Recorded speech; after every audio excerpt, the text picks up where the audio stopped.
सपा नेता आजम खान जो यूपी सरकार में कई बार मंत्री रह चुके हैं, एक बार फिर से जेल चले गए हैं, उसको लेकर के समाजवादी पार्टी के नेताओं का, कार्यकर्ताओं का क्या मानना है, इसको लेकर के डायनामाइट न्यूज़ इस समय सपा मुख्यालय पर मौजूद है और हम नेताओं से, कार्यकर्ताओं से इस बारे में बात करेंगे। सर, पहले तो अपना नाम बताइए और उसके बाद ये बताइए कि सपा नेता आजम खान एक बार फिर से जेल गए, इसको लेकर के क्या करें।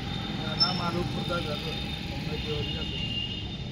देखिए, आजम खान साहब लगातार रामपुर से जीतते रहे चुनाव, उसको जनता ने चुनाव नहीं हराया, उसको भारतीय जनता पार्टी ने षड्यंत्र कर करके हराया।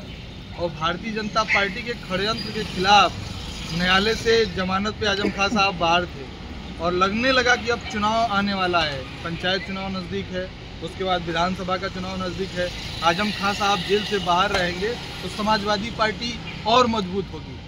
समाजवादी पार्टी की मजबूती से हताश और निराश होकर के भारतीय जनता पार्टी का एक कायराना कदम है। पूरी समाजवादी पार्टी हमारे नेता आदरणीय अखिलेश यादव जी, आदरणीय आजम खान साहब के साथ खड़े हैं और हमें आशा नहीं विश्वास है कि फिर से आजम खान साहब के साथ न्याय होगा और न्याय के द्वारा आजम खान साहब फिर जेल से बाहर होंगे और उसी ताकत के साथ फिर समाजवादियों की 2027 में सरकार बनेगी और आजम खान साहब के साथ न्याय होगा। अन्याय करने वालों के खिलाफ जिस तरह से ये सरकार अन्याय कर रही है, उसी तरीके से जब हमारी सरकार बनेगी तो जो लोग आजम खान साहब के साथ अन्याय करने की साजिश में शामिल हैं, उनके खिलाफ भी अन्याय किया जाएगा और उनको अपने पापों का सजा भुगतना पड़ेगा। आजम खान के साथ न्याय होगा, आपका क्या मानना है? आज इसको तो मानिए पूरा प्रदेश देख रहा है कि आजम खान साहब के साथ जो है कि अन्याय हो रहा है और आगे आ जाइए। अन्याय हो रहा है उनके साथ। तो नेता का तो खैर काम है कि मर्द रहे नहर, चाहे घर रहे चाहे बाहर, उसको जेल में रहे चाहे रेल में, कोई गम नहीं रहता है। राष्ट्रीय अध्यक्ष हैं समाजवादी पार्टी के अखिलेश यादव, उन्होंने ये कहा है कि कुदरत इंसाफ करेगा। बिल्कुल जो है कुदरत इंसाफ करेगा और करता भी है और एक एक चीज़ का हिसाब भी करता है। यही सवाल जहाँ तक आजम साहब एक मराठी के बहुत बड़े नेता हैं, बल्कि यूपी के नहीं पूरे देश के मराठी के नेता हैं और उनको साजिशन परेशान करने के लिए आप लगातार देख रहे हैं कि अभी तक जेल के अंदर रखा गया। जो मुकदमे फर्जी इतने लादे गए, मुर्गी चोर, अंडा चोर, बकरी चोर, हम जानना चाहते हैं कौन से मुकदमे, कौन से धारे। आप सोच सकते हैं कि अंडा चोर, मुर्गी चोराएंगे आजम साहब। तो आजम साहब के साथ आप देख रहे हैं कि अभी पास में 2027 का चुनाव है, इसलिए फिर से साजिश करके देख रहे हैं कि मुसलमानों को एक न कर पाएँ, इसलिए मुसलमानों को रोकने के लिए, डराने के लिए, बांटने के लिए आजम साहब को फिर जेल के अंदर किया गया है।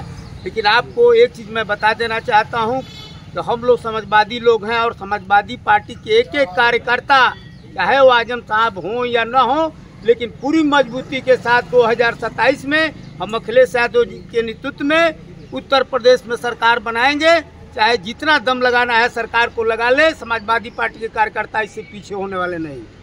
आप क्या कहेंगे? आज भारतवर्ष में व्यवस्थापिका जो है कार्यपालिका को समाप्त करते हुए न्यायपालिका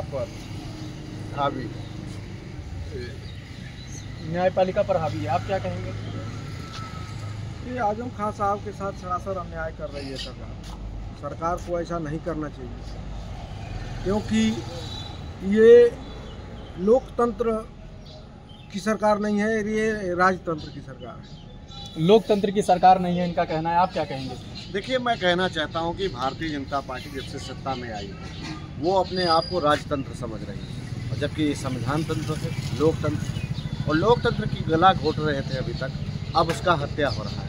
मगर मैं एक चीज़ बताना चाहता हूं आपके चैनल के माध्यम से, और पूरा उत्तर प्रदेश जानता है कि जो सरकार बदले की भावना से काम करती है वो जनता का कभी हित नहीं कर सकती है, किसान का हित नहीं कर सकती है, नौजवानों का हित नहीं कर सकती है। ये लालच देने वाले लोग ये भूल गए हैं कि वही आजम खान साहब हैं जो गरीबों को कलम पकड़ाने का काम किया। के बाद समाजवादी पार्टी की तैयारियों पर कोई असर पड़ेगा? देखिए, हमारे साथ आजम खान साहब का आशीर्वाद है और आजम खान साहब हमारे साथ रखते हैं, क्योंकि हमने पहले भी कह चुका हूँ कि नेताजी के बाद अगर हम लोग किसी को मानते हैं तो माननीय श्री अखिलेश यादव जी के साथ जो चल रहा है कदम मिलाकर, वो हैं आजम खान साहब। और आजम खान साहब के दिए हुई शिक्षा शक्ति लेकर हम गांव-गांव में तैयारियां कर रहे हैं शहर में तैयारियां कर रहे हैं और 27 में इसका ये परिणाम होगा कि आजम खान साहब का बदला जो है हमारा किसान, नौजवान, हमारी महिलाएं, हमारी माताएं, हमारी बहनें अपने वोट की चोट से लेंगी। आजम खान साहब के साथ जो घटना हुई, अब भारतीय जनता पार्टी ये बताती है कि डबल बता रहे हैं ना, तो अधिकारी पे भी तो होना चाहिए कि जो वोटर बनाया है पैन कार्ड दो, उस पर भी तो जांच होनी चाहिए उन पर। ये बहुत बड़ा मुद्दा है कि जिस मामले में सपा नेता आजम खान जेल गए हैं, उनके दो पैन कार्ड बने हैं। इस मामले में जो दोषी अधिकारी हैं, जो प्रशासन के लोग हैं, उन पर भी कार्रवाई होनी चाहिए। समाजवादी पार्टी के नेताओं का, कार्यकर्ताओं का ये मानना है कि आने वाला जो 2027 का चुनाव है, उसमें तैयारियों में समाजवादी पार्टी के कोई प्रभाव नहीं पड़ेगा और पूरी मजबूती के साथ समाजवादी पार्टी 2027 में एक बार उठकर खड़ी होगी और यूपी में सरकार बनाएगी। डायनामाइट न्यूज़ के लिए मैं जयप्रकाश पाठक, लखनऊ।